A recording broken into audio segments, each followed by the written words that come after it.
हिंदुकारी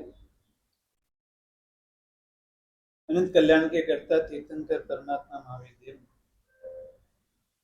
केवल ज्ञान की प्राप्ति के पश्चात धर्म तीर्थ की स्थापना की भव्य जीवों को मोक्ष का मार्ग।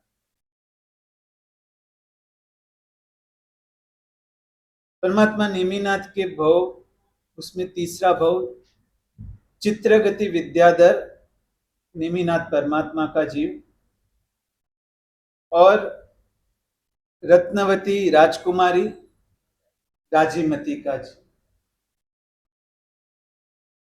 चित्रगति विद्याधर की बात जो कल हमने सोची, रास्ते में जाते एक नगर में कुतूहल देखा, कुतूहल में से राजकुमार को जहर में मूर्छित देखा और चित्रगति ने किस प्रकार उसकी जान बचाई और पश्चात केवली भगवंत के आने के पश्चात जिस महारानी ने जहर दिया था उसकी क्या गति हुई।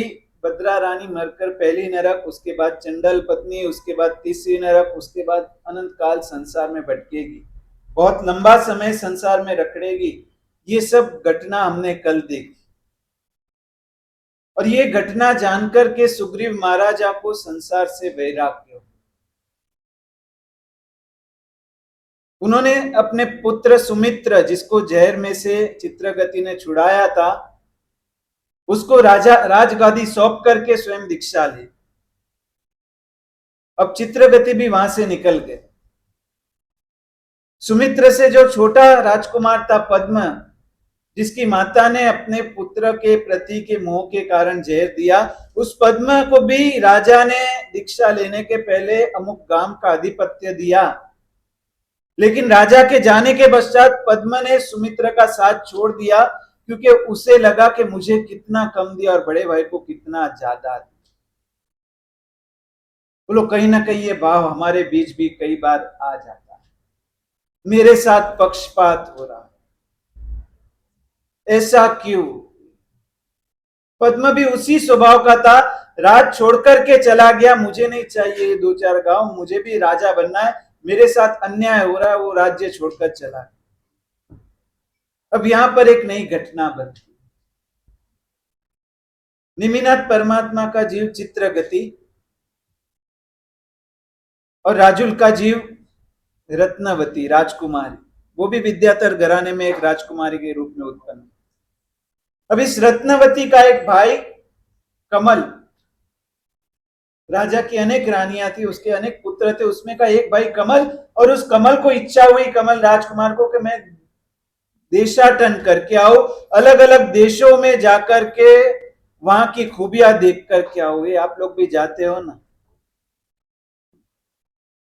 वैकेशन पड़ती है, कहां जाते हो? हरिद्वार, ऋषिकेश,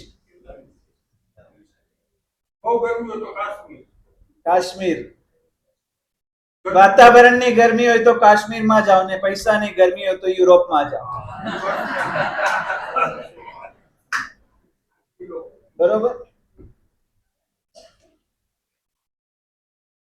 और इसको भी मन में भाव हुआ कि विद्याधर बना हूं, मुझे विद्या मिली, चलो सभी देशों में घूम करके आए। और देशों में ए भाई हंसता नहीं,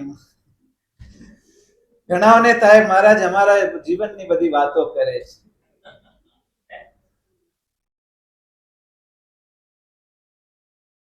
देशाटन करते समय कलिंग देश के ऊपर से ये विद्याधर पसार हो रहा था और महल के ऊपर के छत पर राजा और रानी बैठ करके नगर का अवलोकन कर रहे थे। ये आप भी बैठ करके बारी से अपनी गाड़ियां देखते हो ना, बच्चे खेल रहे, मेरी कार को तो कोई नुकसान नहीं पहुंचाता है। राजा रानी अपने नगर का अवलोकन कर रहे थे, ऊपर से विद्याधर कमल की नजर रानी पर पड़ी और रानी के रूप को देख करके ऐसे अंदर काम वासना की अग्नि प्रदीप्त हो गई, विद्या के प्रभाव से रानी का अपहरण कर दिया और राजा खुद बेबस हो गया। एकाएक ये क्या, घर पर आफत आ पड़ी, रानी गायब हो गई, यहां वहां ढूंढा, सिपाहियों को दौड़ाया, कुछ पता नहीं चला। सुमित्र को समाचार पहुंचे। सुमित्र कौन? जिसको जहर में से चित्रगति ने बचाया, क्योंकि ये कलिंग देश की रानी उसकी बहन, उसको समाचार मिले, उसने मेहनत की अपनी बहन को ढूंढने की, निष्फल रहे। जब राजा और बनेवी और साला दोनों निष्फल गए। तब सुमित्रा ने को किसकी याद आई? चित्रगति की। उसने एक बार मुझे आफत में से बचाया और उसने चित्रगति को समाचार भेजे, मित्र मेरे जीवन में ऐसी आफत आ गई है, मेरी बहन का किसी ने अपहरण कर लिया। चित्रगति किसकी आत्मा है? निमिनाथ परमात्मा। अर्यंत की आत्मा जो भी गति में जाए उसमें 10 विशिष्ट गुण होती है जो दूसरे संसारिक आत्माओं में नहीं होती है। वो 10 विशिष्ट गुण में सबसे पहला विशिष्ट गुण है अकाल परार्थ व्यसनी। उनको परार्थ का व्यसन होता है। और एक बात समझ के रखना, एक कुदरती न्याय है, यूनिवर्सल लॉ है, हमारे भीतर जो होता है वैसे ही लोगों का हमारी तरफ आकर्षण होता है। हमें यदि परार्थ का व्यसन है तो हमें परार्थ करने की कोई ना कोई अवसर सामने से कुदरत देगा। हमें निंदा का रस है तो हमें निंदक लोग हमारे पास आकर के निंदा करें।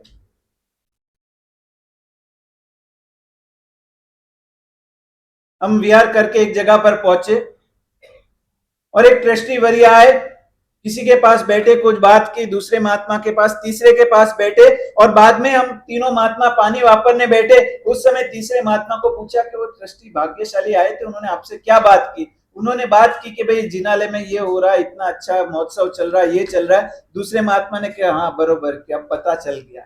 हमारे पास आकर के उसने दूसरे ट्रस्टी की बुराई की और तुम्हारे पास आकर के मंदिर के सब अच्छी बाबत संग की उसने चर्चा की। इसमें दोष उसका नहीं है, मेरे भीतर निंदा का रस है, इसलिए मुझे मेरे पास आने वाले को भी वैसे ही भाव से। ये विज्ञान समझ रहे हो?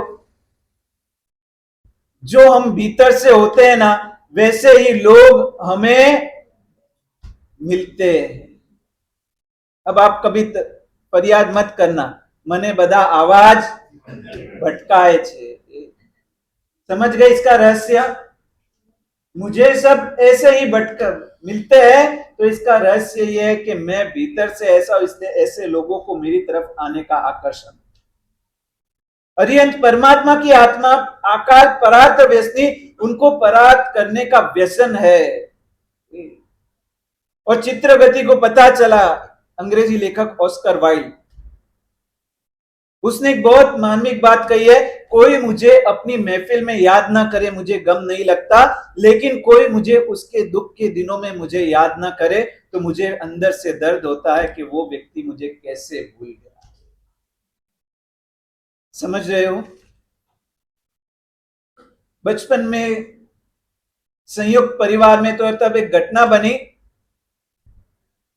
किसी का ब्याह का न्योता था और शाम के समय संयुक्त परिवार था, पिताजी बड़े भाई ने, किसी ने कहा भाई इस अवसर पर जाने के लिए एक साथ में 3 कार्ड आए, कहां पर जाना? और बोला कि ये एक जगह जाओ, 2 जगह जाओ, यहां नहीं जाओगे तो चलेगा। सांसारिक दादी माँ बुजुर्ग थी, बड़ी उम्र की बेटी थी, उन्होंने कहा ठीक है जहां पहुंच सको उतना पहुंचा, कोई वांदा नहीं। और उसके बाद 3 दिन बाद किसी गांव के व्यक्ति का समाचार आया कि उनके घर पर एक मृत्यु हो गई है और उस समय दुकान पर निकलने का समय था। बड़े भाई ने कहा मुझे पेमेंट के लिए जाना है, छोटे ने कहा कि मुझे यहाँ माल डिलीवरी देने जाना है और पिताजी ने कहा कि मुझे दुकान खोलने जाना है, क्या करे? नहीं जाएंगे तो चलेगा। तीनों ने नक्की किया और घर पर बैठी बुजुर्ग दादी माँ ने कह दिया किसी के शादी में नहीं जाओगे चलेगा, किसी के ठाटड़ी में नहीं जाओ, ये तुम्हारे जीवन की सबसे बड़ी कमजोरी। किसी के सुख में सहभागी ना हो चलेगा, लेकिन हमारी संस्कृति, हमारा धर्म है किसी के दुख में कभी वंचित मत रहना, उसमें समय निकाल कर भी, अपना छोड़कर भी वहां पर जाकर खड़े रह जाना। ये बचपन में देखी हुई घटना है। आज इन सब मूल्यों की कहां कीमत रही? चित्रगति को जब सुमित्रा ने याद किया कि मित्रा मेरी बहन का अपहरण हो गया और मिल नहीं रही है, और चित्रगति को इतना आनंद हुआ कि मुझे मेरे मित्र ने अवसर पर याद किया।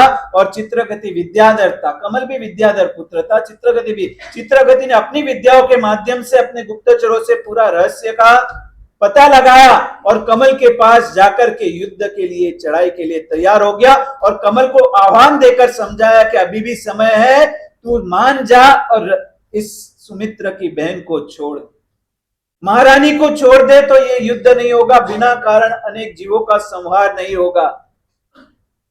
लेकिन कमल वासनांध बना, उसकी आंखों पर वासना की पट्टी छाई।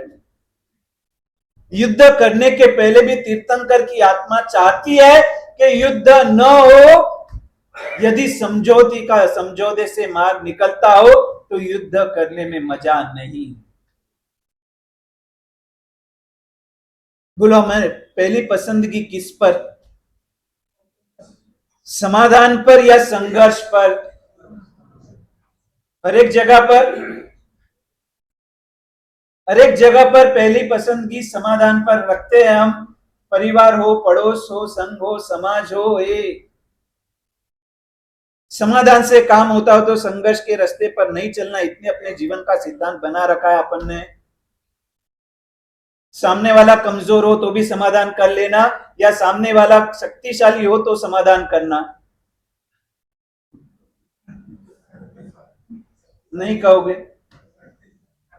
सामने वाला ज्यादा बलवान हो तो पहला समाधान का रास्ता अपनाना, और सामने वाला कमजोर हो तो पहले संघर्ष का मार्ग अपनाना।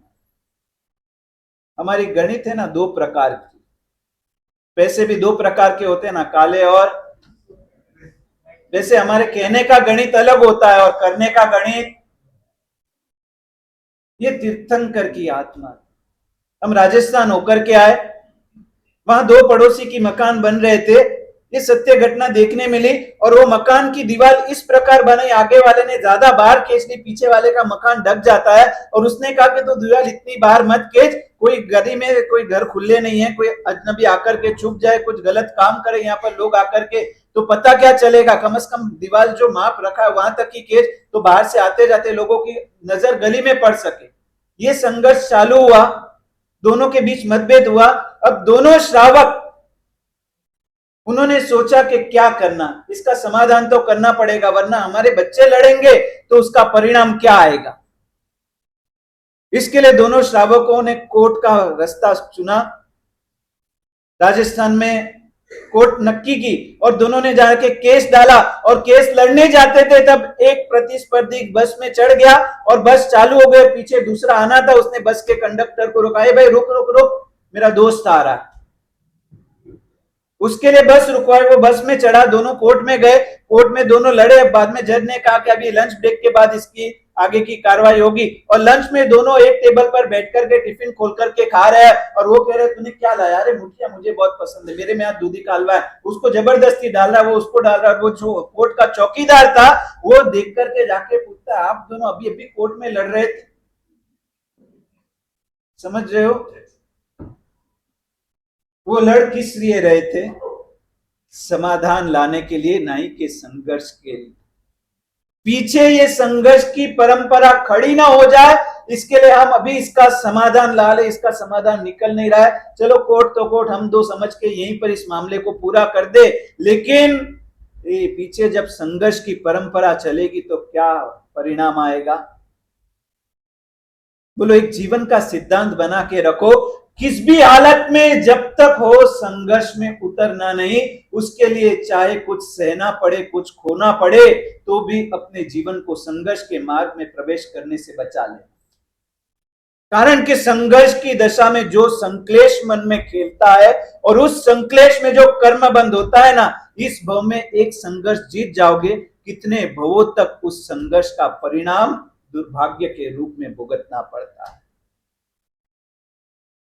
चित्रगति ने कमल को आह्वान किया, अभी भी समय है, समझ जा। लेकिन कमल के आंखों पर वासना का पट्टा पड़ा था, और युद्ध के लिए उसने पहल की, और चित्रगति के साथ में सुमित्रा और सामने कमल अकेला। युद्ध इतना खूंखार जंग हुआ, उसमें चित्रगति ने कमल के टुकड़े टुकड़े कर दिए। और इस बात की पता कमल के पिता अनंग सिंह को पड़ा, कमल यानी रत्नवती का भाई, और उसके पिता खुद लड़ने के लिए युद्ध मैदान में आए। अब उसमें भी अनंग सिंह को भी हार सामने दिखाई दे रही है। उस समय अनंग सिंह ने अपनी कुल परंपरा से पाई हुई जादुई तलवार को याद किया, और तलवार रत्न उसके हाथ में आते ही चित्रगति समझ गया कि अब इसके साथ लड़के अपन जीत नहीं सकते।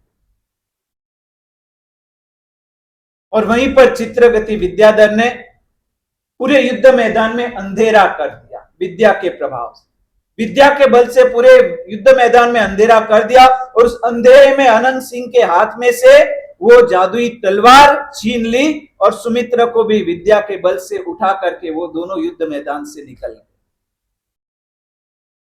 जब राजीवमती का भाव चालू किया था रत्नवती का, उस रत्नवती की पहली शर्त रखी थी कि उसके लिए योग्य वर कब मिलेगा।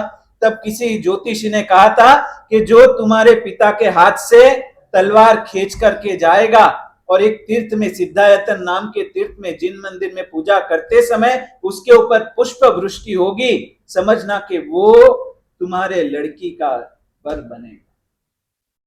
अब अनंग सिंह राजा के मन में बात विचार आई कि ज्योतिष ने कही हुई एक घटना सत्य बनी, मेरे हाथ में से युद्ध मैदान में से तलवार खींचकर ये चले गए हैं और यहां पर बहन तो वापस आ गई, लेकिन सुमित्र को मन में इतना आघात लगा कि क्या संसार का स्वरूप, जिस करुणता से कमल की मृत्यु को देखा, सुमित्र का मन संसार पर से वैरागी। कितने दृश्य हमें कितना कुछ सिखाना चाहते हैं, लेकिन हम भीतर से कठोर बनकर जी रहे। जीवन में कितने दृश्य, कौन से सीखने के लिए कौन सी पल बाकी रह सकती है। जीवन की हर क्षण हर पल हमें कुछ ना कुछ सीख दे रही है, लेकिन हमारी भीतर की कठोरता हमें वो बोध पाठ ग्रहण करने नहीं देती है। हमारे एक महात्मा गुरुदेव के 60 शिष्य है, आपको बताऊंगा कि किस बोध पाठ से जीव के भीतर की चेतना कैसे जागृत हो जाती। उस महात्मा ने एक समय, हम रात में बैठते स्वाध्याय होने के बाद और आपस में एक दूसरे के अनुभवों की बात करते हैं, उस महात्मा ने कहा कि मेरे जीवन में वैराग्य का दृढ़ बीज पड़ा ना।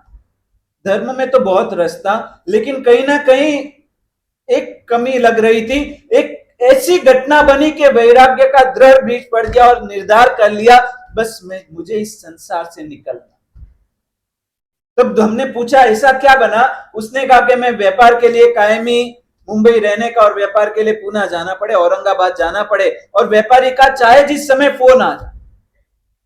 और एक दिन घटना ऐसे बनी, दोपहर को 12 बजे फोन आया और संयुक्त परिवार बड़े भाई का फोन आया कि भाई अर्जेंट पुणे जाना है, दादर पर से, तो वहां पर से जो भी टैक्सी मिले भाड़े की वो पकड़ के निकल जा। और दोपहर में 2 बजे बिना कोई तैयारी के वहां से निकलना हुआ। और जैसे ही निकले टैक्सी में, आगे ट्रैफिक जाम थी, धीरे धीरे गाड़ियां चल रही थी, और जैसे ही गाड़ी नजदीक पहुंची, एक एसटी बस के आसपास में सभी पुलिस इंस्पेक्टर खड़े हैं, ट्रैफिक पुलिस खड़ी है, और वहां पर बाहर झांकने का मन हुआ कि यहाँ पर क्या रास्ते पर हादसा हुआ। और वहां देखा एसटी बस के पीछे के टायर के नीचे 2 छोटे से बच्चे, 6 और 10 साल की करीबन उम्र, दोनों के शरीर के ऊपर शर्ट नहीं, नीचे हाफ पैंट, दोनों का चेक्स वाला एक समान, और दोनों बच्चों के हाथ पकड़े हुए, दोनों एक साथ में टायर के नीचे आ गए।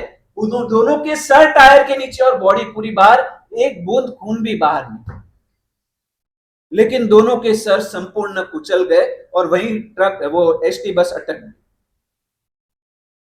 उस युवान महात्मा ने कहा, ये एक दृश्य देखा, दोनों बच्चे 6 और 8 साल के सगे भाई, और लेटे हुए दोनों की लाश, दोनों की हाथ पकड़े हुए भाई, दोनों के हाथ पकड़े हुए, चड्डी एक समान दोनों की। ये कोई गरीब घर के 2 बच्चे, और रोड क्रॉस करते, खेलते खेलते कैसे आनंद किल्लोल करते हुए रोड क्रॉस करते होंगे दोनों भाई। और ट्रक के नीचे जिस समय दोनों की गर्दन एक साथ में आई, फिर भी हाथ नहीं छूटा। ये दृश्य देखकर के वो महात्मा, वो युवान चिंतन में चढ़ गया, क्योंकि उनकी शादी नहीं हुई थी। परिवार में बड़े भाई के 2 संतान, वो भी इसी उम्र, और वो दोनों संतान के लिए सबसे प्रिय व्यक्ति, पात्र परिवार में थे तो उनके चाचा, यानी हमारे महात्मा। चाचा घर पर आते दुकान से, और दोनों भतीजे, चाचा चाचा चाचू आज क्या लेकर के आए, चाचू चलो नीचे, चाचू खेलने चलते, चालू वीडियो गेम, चाचू मोबाइल। इतना अपने चाचा पर प्रेम, और चाचा को भी 2 भतीजों पर इतना अनहद प्रेम। आज चाचा को ये 2 लाश देख करके विचार आया, कल को भगवान ना करे और मेरे भतीजों का ऐसा कुछ अंजाम हो, तो उस समय मेरी दशा क्या हो। समझ रहे हो, घटना किसी के साथ घटी और उसका अर्थघटन खुद पर किया, कि मैं इतना धर्म कर रहा हूं, इतना कुछ कर रहा हूं, सामाजिक कार्य, लेकिन मैं भीतर से स्वस्थ और मजबूत कितना? कदाच मेरी आंखों के सामने मेरे दो भतीजों की ये दशा हो, मैं पागल हो जाऊंगा, डिप्रेशन में चला जाऊंगा। ये संसार का मोह भीतर से कितना जकड़ कर रखा है। और वो महात्मा कहते हैं उसी समय मन में निर्णय किया, अब मोह को छोड़। उस दिन से मोह कम करते करते 2 साल में तो दीक्षा। सुमित्र ने कमल की मृत्यु देखी और मन में विचार आया कि वासना में अंध बने जीव ने अपने मौत की भी चिंता नहीं की, ये संसार में क्या रखा है। वहीं से सुमित्र को वैराग्य हो गया और उसने भी चारित्र के मार्ग पर प्रयाण किया। कितना जीवन में हम देखते हैं, कितनों के जीवन में क्या क्या घटनाएं देखते हैं, लेकिन हमारे अंतःकरण में कितनी संवेदनाएं पैदा होती है। एक समय करोड़ोपति को सलाम भरने वाले ऐसे करोड़ोपति को आज मेहनत करते हुए देखते हैं। एक समय जिसकी बोलबाला थी, आज उसे कोई पूछता नहीं, ऐसे दिन देखते। एक समय जिसके चेहरे पर सभी फिदा हो जाते थे, आज उसकी लाश मरने पर 3 दिन तक घर में अकेली बंद पड़ी थी। और ऐसी ऐसी अभिनेत्रियों के समाचार हम पढ़ते हैं, तब कभी दर्पण के आगे अपना चेहरा संवारते याद आता है। एक समय जिस अभिनेत्री की पिक्चर में टिकट नहीं मिलती थी और वृद्धावस्था में उसको कोई हवाल हाल पूछने वाला नहीं, और मरने के बाद 3 दिन तक लाश अंदर सड़ रही है, ये संसार में क्या रखा है। सुमित्र ने दीक्षा ली और दीक्षा लेने के पश्चात ज्ञान अभ्यास करके परिपक्वता पाई और गुरु से अनुज्ञा लेकर के अकेले विहार करने निकले। और विहार करते करते सुमित्र मगध देश में पहुंचे और मगध देश में पद्मा उनका जो भाई, वो वहां पर अपना जीवन बिता रहा था। उसने सुमित्र मुनि को देखा और मुनि को देख करके पहले का वैर याद आ गया और उसने वहां पर मुनि को बाण से बींध कर खलास कर संग्रह किया हुआ वैर। दूध तो खराब है, जिसका पेट बरोबर नहीं होता है ना, उसे दूध दोगे तो क्या दशा होगी, और उसे दूध पाक दे दो तो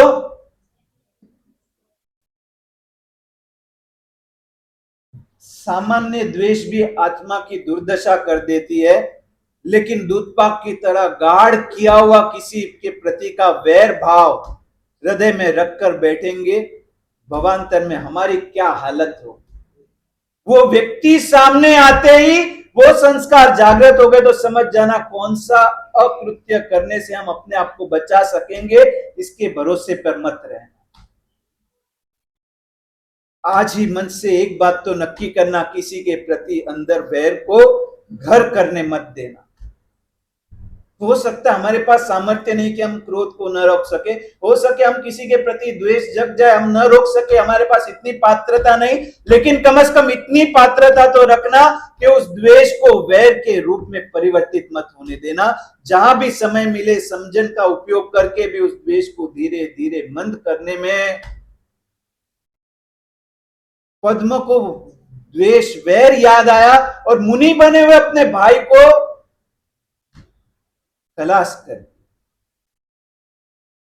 और सुमित्र के मृत्यु के समाचार, सुमित्र मुनि काल धर्म पा गए, ये समाचार चित्रगति विद्याधर निमिनाथ परमात्मा के जीव को मिले और उनको इतना आघात लगा, मेरा मित्र इस प्रकार मुनि बनने के बाद भी संसार में से उन्होंने तो अपना जीवन कृतार्थ कर दिया, 5वें देवलोक में देव बने। मारने वाले की क्या गति हुई। कल हमने देखा था भद्रा रानी मरकर पहली नरक में गई, उसका ही संतान पद्मा, उसने मुनि हत्या के पाप से मर के 7वीं नरक में गया, और जिसे मारा था वो मुनि मर के 5वें देवलोक में गए। कुदरत का एक नियम समझ लेना, दुखी होने वाले का भाव ही खराब है ऐसा कभी मत मानना।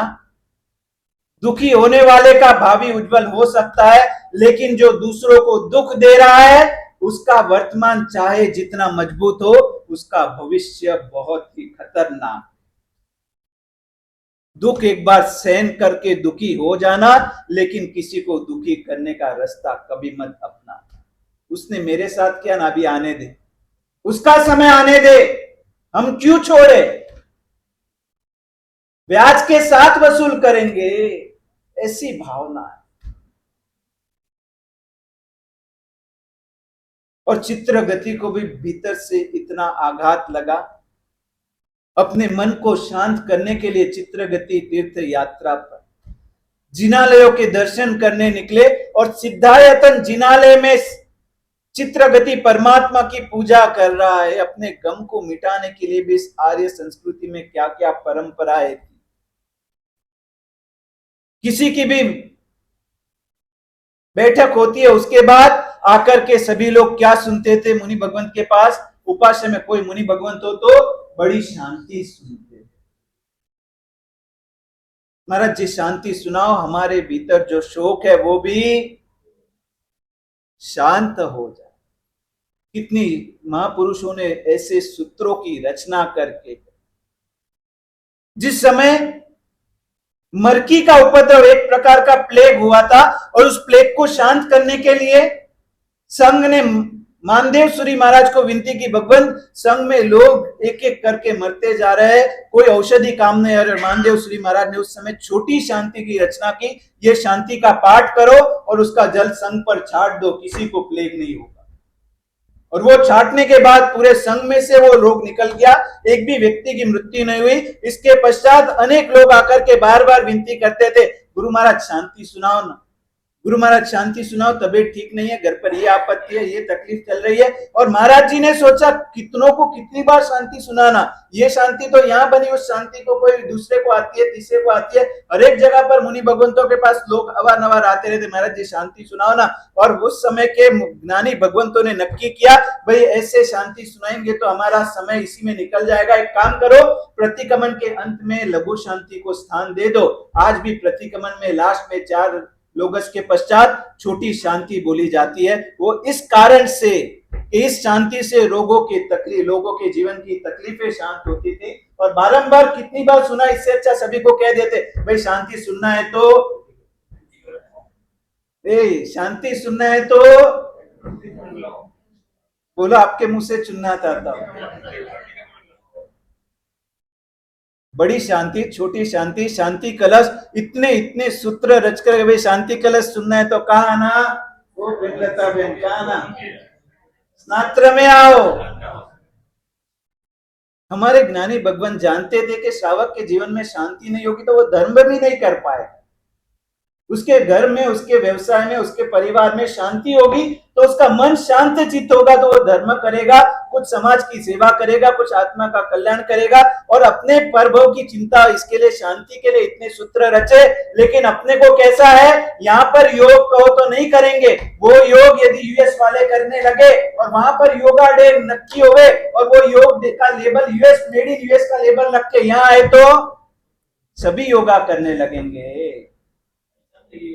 यहाँ के हिमाचल के एप्पल बाहर जाए और वहां से वापस इंपोर्टेड का स्टिकर लगकर आए तो भाई हम तो इंपोर्टेड एप्पल खा रहे हैं।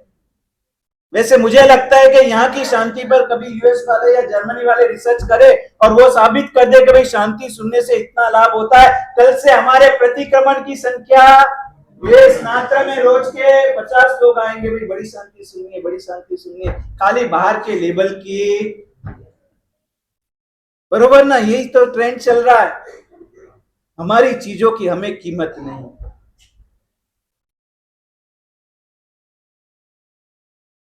समय हो चुका है, ये धारा महापुरुषों के जीवन को कैसे न्याय देना वही समझ में नहीं आया। इतना ऊंचा जीवन देकर के गए, इतना ऊंचा जीवन जी करके गए, अब हमारे जीवन पर एक निबंध लिखना हो, कितने वाक्य में लिख सके। हाँ, हमारी उम्र 30, 40, 50 और हमारे जीवन पर निबंध लिखना हो तो 2 पन्ने भरे, 3 पन्ने भरे। महापुरुषों का जीवन ऐसा था, इन पर हम बात करते रहे और उसमें से सार ग्रहण करते रहे, अंत आए ऐसा नहीं है। चित्रगति सिद्धायतन में परमात्मा की भक्ति कर रहा था अपने मन को शांत करने के लिए, और उस समय उनका मित्र जो पांचवें देवलोक में देव बना था, उसने देखा कि मैं देवगति को कैसे पाया, और मेरे मित्र के प्रभाव से, चित्रगति के प्रभाव से, और उसने देवलोक में से चित्रगति पर पुष्प वृष्टि की, और ये दृश्य अनंत सिंह महाराजा ने देखा।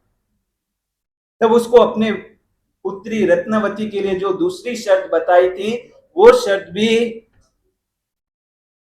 और इस प्रकार नेमिनाथ और राजुल, उनका इस भव में भी पाणी ग्रहण हुआ चित्रगति और रत्नवती के रूप।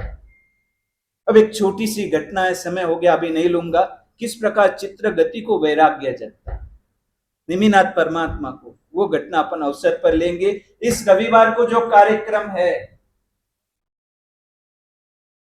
परमात्मा के साथ प्रीति का, वामा माता का थाल, हमारे महापुरुष आज से 250-300 साल पहले जो भी उनका काल था, वीर विजय जी वगैरह, उन्होंने एक स्तवन रचा है, वामा माता का स्तवन।